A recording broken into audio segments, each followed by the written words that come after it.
Section 3.4, transformation of functions. Actually, it should be transformation of graph of functions, because we are going to use graph of some basic function and then try to plot the graph of its transformation. So we try to recognize basic function first, which we already discussed in previous section, and then by using this transformation, vertical and horizontal shifts, vertical and horizontal shrinking and stretching, reflection, we're going to transform the graph.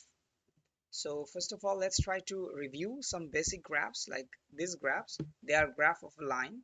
So this is just a y equal mx plus c b form. This is just a horizontal line, and this is a identity function, y equal x, f of x equal x.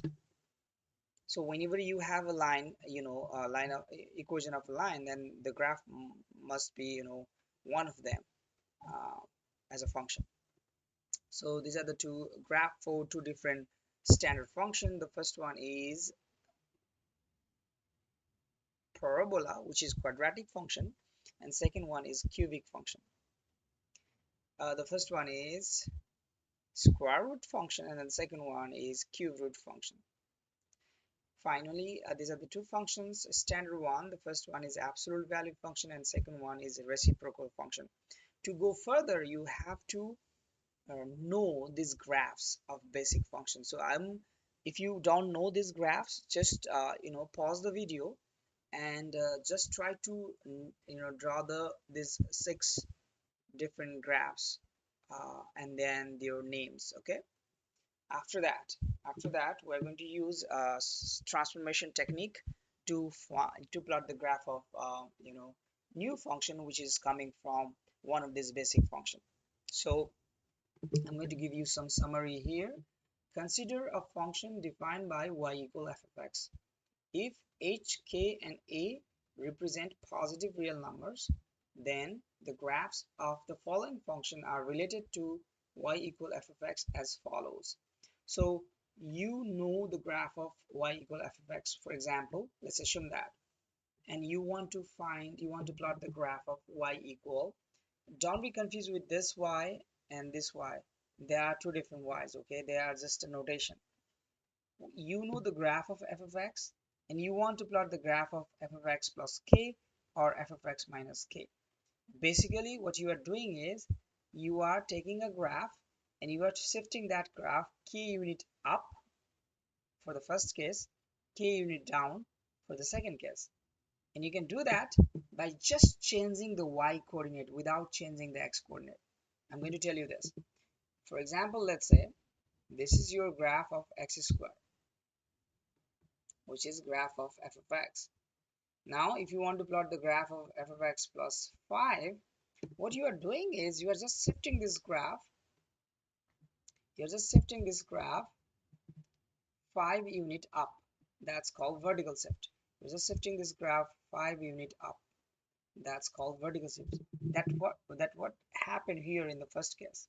You're just adding 5 to the previous function, meaning previous y coordinate of the function. So think about this. Let's take some points 0, 0, 1, 1, negative 1, 1.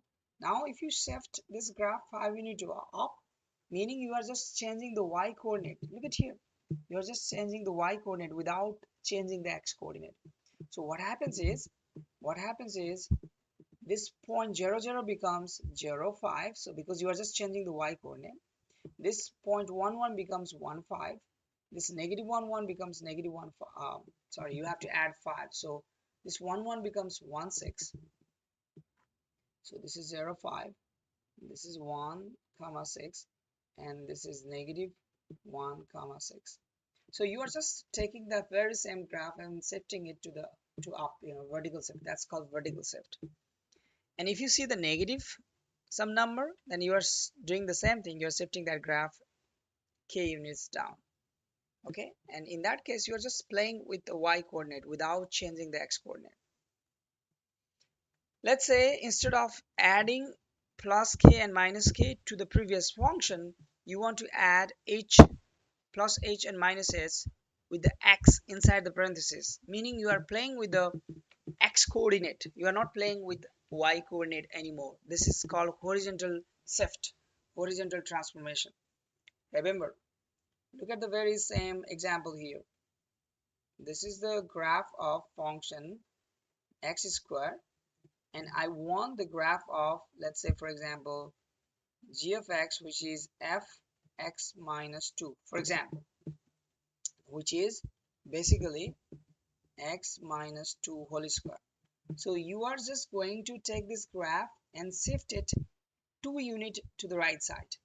So look at here, if there is a minus h, in this case it's a minus 2, shift right h unit, shift right 2 unit in this case for this particular example. If you are adding, then shift the graph to the left.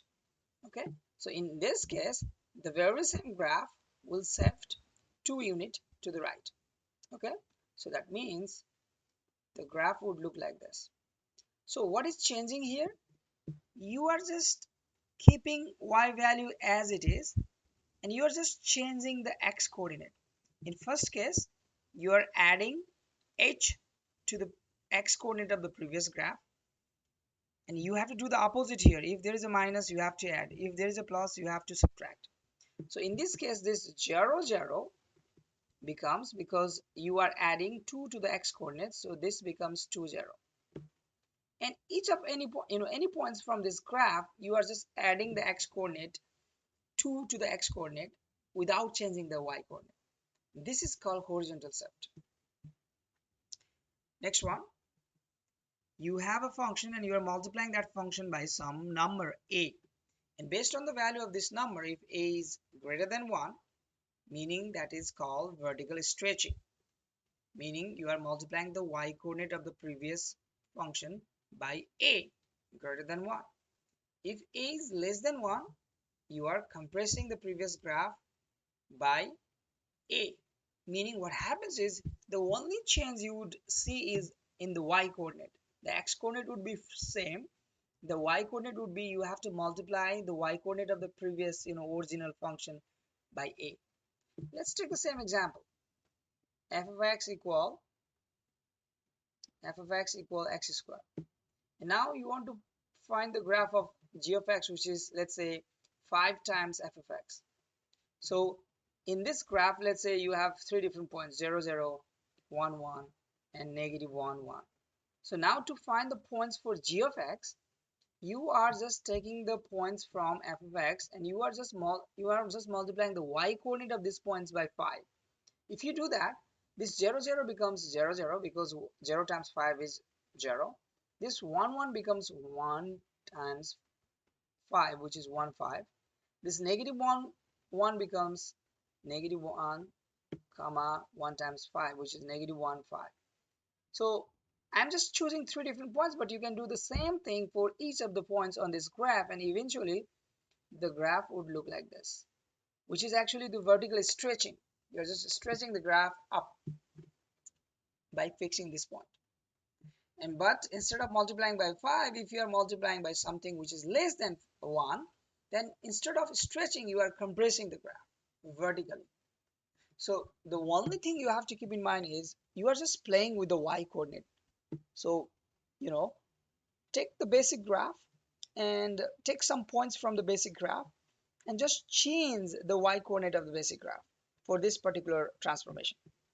But if you're talking about the horizontal shrinking or stretching, you will be able to see, you are multiplying the inside the parenthesis. You are multiplying the x coordinate, not the y coordinate.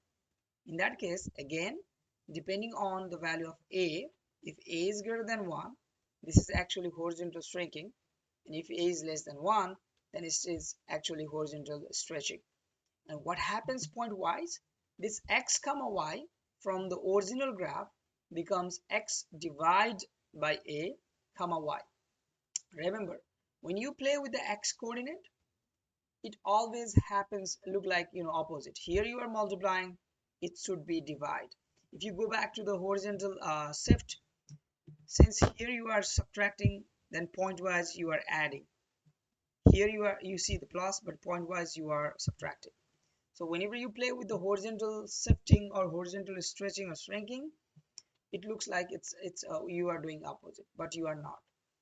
The only thing you have to focus on is you have to pick some points from the original graph, and you just have to divide the x-coordinate of that original graph by a by fixing the y-coordinate. Okay, this is one more thing that's called reflection.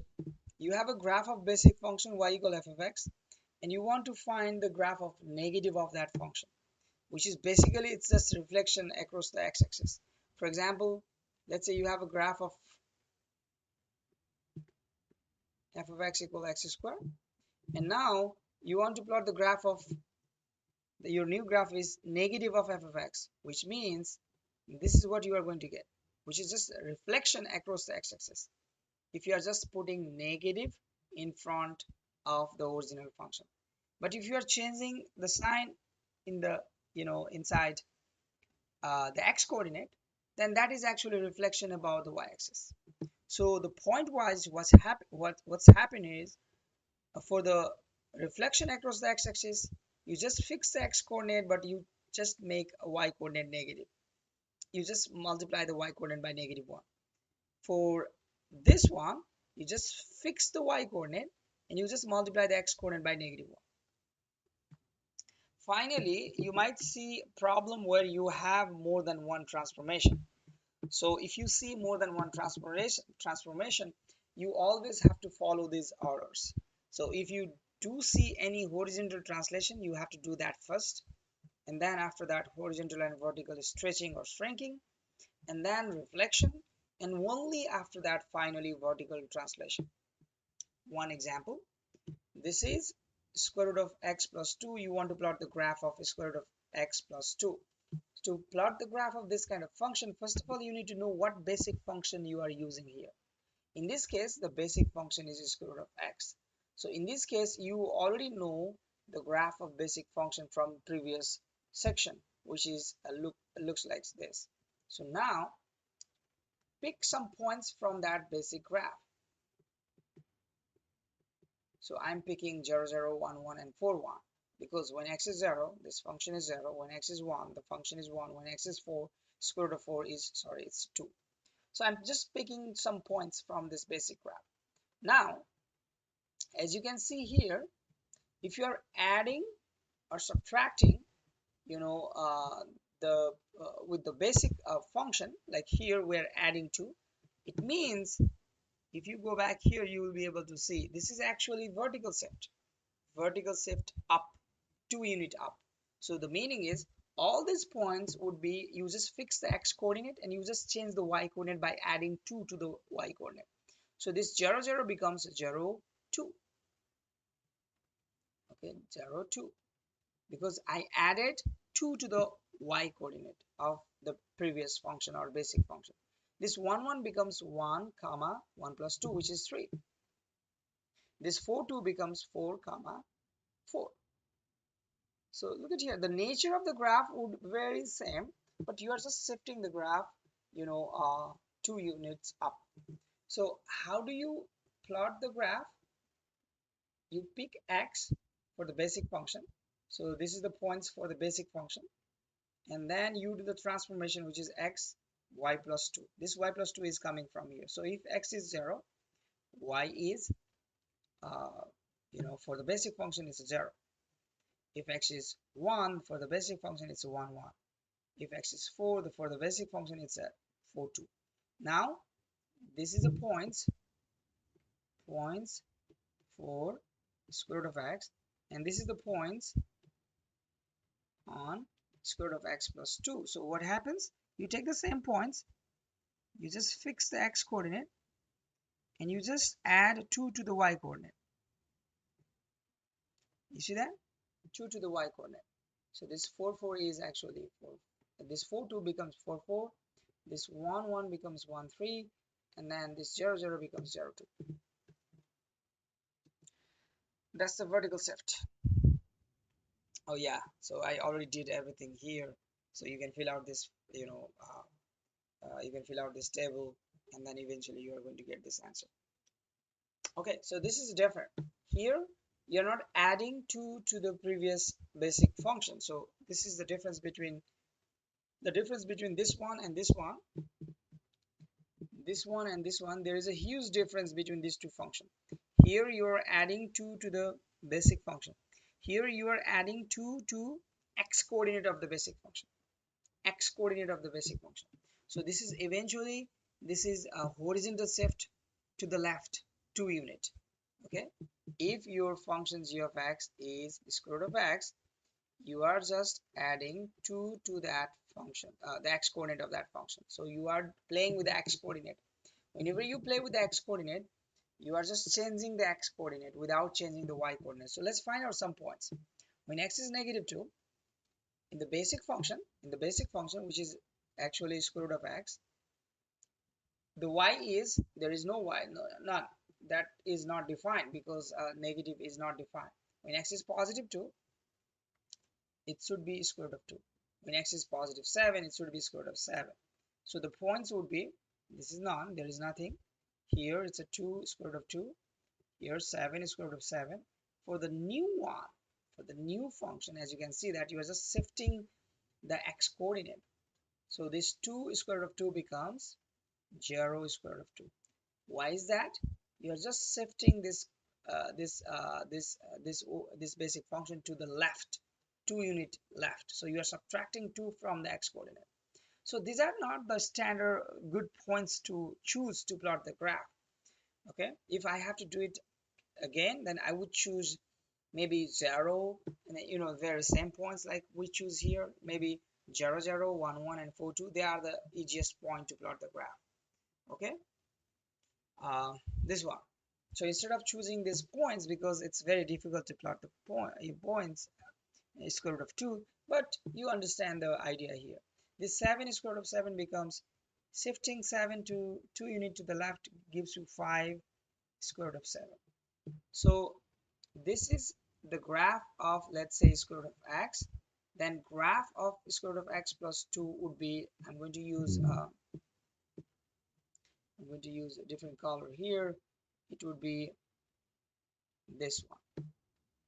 Okay, shifting 2 unit to the left side.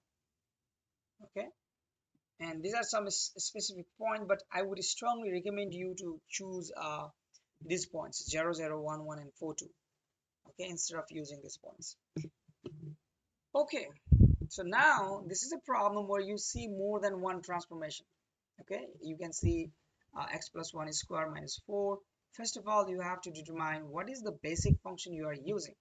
So as you can see that there is x squared, so this is your basic function. And now if you go back and check the order of operation, if you see horizontal translation, you have to do that first, and then only after that horizontal or vertical stretching or shrinking, and then reflection, and then vertical translation. In this particular problem, you start with the x square, and the next step would be x plus 1 whole square, which is horizontal shift 1 unit to the left, and from here x plus 1 whole square minus 4. This is vertical shift 4 unit to the up.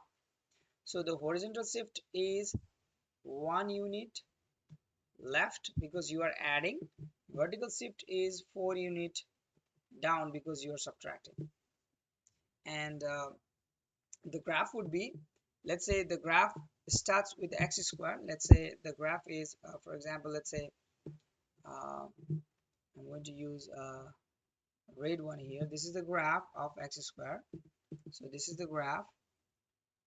Okay, so we are taking this graph, we're shifting this to 1 unit to the left and 4 unit to the down. So this 0 0, let's say this 1 1, this negative 1 1. So do the same thing for these points. I'm going to use different color here. So this 0 0, when you shift 1 unit to the left and 4 unit down, that becomes negative 1 4, negative 1 negative 4. This 1 1, 1 unit to the left, 4 unit down becomes 0 negative 3. This negative 1 1 becomes 1 unit to the left, 4 unit down. So these are the 3 points, these are the shifting, and then keep going like that. You'll be able to see whole graph. Okay, so that's a 1 unit to the left and 4 unit down. I just change x coordinate while shifting to the left and y coordinate while shifting down. So this is your final destination. Okay, Here is another problem. We have given a graph of f of x. So this is the graph of f of x, and we want to plot the graph of f 4 times x. The meaning is we are just changing the x coordinate without changing the y coordinate. So first of all, find out the x and y coordinate. For the first one, this is -3 comma -1. This is -1 comma +1. This is 1 2 3 4 negative no positive 4 comma 1 2 3 -3. Finally this one is 6 comma 1 2 3.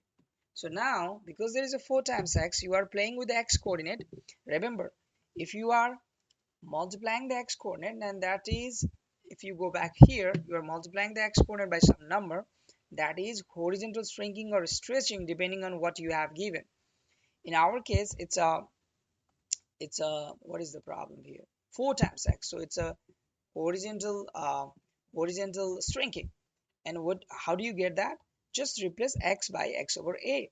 So that means wherever you see these points, just divide this x coordinate by 4. So this -3 becomes -3 over 4 comma -1. So -3 over 4 is somewhere here comma -1. Okay, so that is the point, -3 over 4 comma -1. This is the shrinking, horizontal shrinking. This -1 comma 1 becomes -1 over 4, which is somewhere here, comma +1. This 4 comma -3 becomes, if you divide 4 by 4, it will be 1 here. This is 1 comma -3. This 6 comma 3 becomes, you have to divide the x coordinate by 4, so it would be 6 over 4, which is 3 over 2, which is somewhere here, this one. So now how do you join them? Just join as it is, like these are the lines, so you just have to add these two lines first and these 2 points first, next, and then these 2 points next. Look at here. So you have this graph and you are just shrinking this graph horizontally and making it compact by changing the x coordinate of each of these points by dividing this x coordinate by 4. The y coordinate never changes, just the x coordinate. Okay, we want to see the reflection. The graph of the function is given. How do you plot the graph of negative of f of x? Negative of f of x means the positive y coordinate becomes negative y coordinate, which is reflection across the x-axis. So if you check the points here, the point is 0 0 1 1 3 3 and then 4 1. So negative of f of x means to plot the graph of this one, you are just changing the y coordinate by negative of it. So this 0 0 becomes 0 0, this 1 1 becomes 1 -1, this 3 3 becomes 3 -3, and this 4 1 becomes 4 -1. So you are just changing this y coordinate by making them by multiplying them by -1. So if you try to join this is the graph you are going to get, and which is reflection across the x-axis. If you want to plot the graph of this one, this is a reflection about the y-axis. For this one, you're just changing the x coordinate. So 0 0 is 0 0, no problem. This 1 1 becomes -1 1 because you are just multiplying the x coordinate by negative. This 3 3 becomes -3 1 2 3, and then this 4 1 becomes -4 and 1. So if you just join them as it is, as like this, then this is the graph you are going to get. And as you can see that this is the reflection across the y-axis. So these are the two different answers. This one is for negative of f of x, and this one is for f of negative x. I had to use two different color, but I use the same color. But make sure that these are the two different answers for two different type of reflection. Okay, so this is the one more example where you see more than one transformation. So your basic function, parent function, is absolute value of x, and now you see how things are changing. You start with the absolute value of x, and then you go to the absolute value of x plus 1, and then you multiply that by 2, and then eventually that is you are just subtracting 3 from there. I'm just following that order of operation we discussed before. You always see for the horizontal translation, and then stretching, and then reflection, and then vertical translation. So what I did here, this is the horizontal transformation, left 1 unit. This is this is vertical stretching because we're multiplying by 2, and eventually we're subtracting 3, so that means it's a vertical shift down. So these are the steps. The first one is shift the graph to the left 1 unit because it's a horizontal shift, and then apply the vertical stretching because it's multiplied by 2, and finally downward 3 units the graph, which is a vertical shift down. So take some points from the in the original graph, like for example, let's say 0 0 1 1 and negative 1 1, and then just use this operation here. If you shift each of these points 1 unit to the left and then multiply it by 2, the word what happens this, so this formula I'm going to initially if you have xy points on the original graph, this becomes, by applying this one, it becomes x minus 1 comma y because that's the left 1 unit, and then apply a vertical stress, meaning multiply the y coordinate by 2, and eventually shift this y coordinate to 3 unit down, so x minus 1 comma 2y minus 3. This is the change, this is the formula for the final destination. So if xy is a point on the original graph, then this is the final destination, the point on the final destination. So for 0 0, it becomes, you have to put x equal to 0 here and y equal to 0 here. That will give you negative 1 negative 3. So this xy point on the original graph becomes x minus y comma 2y minus 3. So original graph has 0 0, so you put x equal to 0 here and y equal to 0 here. That will give you negative 1 negative 3. After this 3 transformation, this 0 0 becomes negative 1 negative 3. This 1 1 becomes, plug x equal to 1 here in the formula, that will be 0, y equal to 1, that will be negative 1. So 0 negative 1. This negative 1 comma 1 becomes negative 2 because negative 1 is negative 2, comma 2 times 1 is 2 minus 3 is negative 1. So negative 2 negative 1. So this is the final graph. Okay, so we shift this graph 1 unit to the left, stretch that graph by 2 unit, and vertical shift that graph 2 unit down. So that is our final destination.